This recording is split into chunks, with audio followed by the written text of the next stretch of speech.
folks, this is Devin Bledsoe with Heritage Ford. Today we're going to be looking at this 2021 Ford Expedition. It is a beautiful color in white. It's also got a lot of great features being a limited. The first thing we'll talk about is going to be our 20-inch wheels. Really good looking set of wheels that come on this, just factory.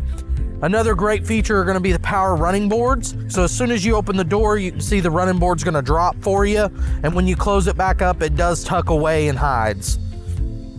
As we come around, up top here, you'll notice it has the luggage compartment as well as the large sunroof. And we've got a powered lift gate here in the back.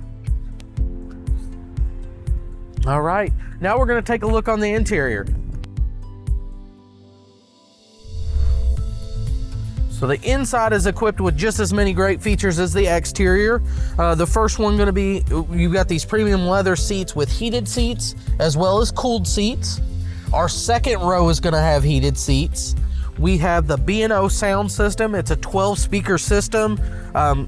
Plenty of sound here throughout the car. And then we have the Sync 3 system that is going to give us navigation, the ability to connect our phone and make and place calls hands-free. Now we're going to take it around the block real quick.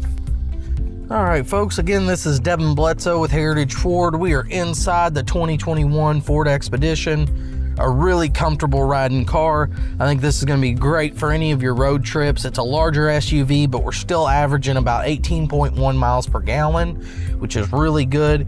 It's going to come with the 3.5 EcoBoost engine. So tons of get up and go, and you're still going to have that capability of towing if you wanted to pull a small camper or even a bass boat.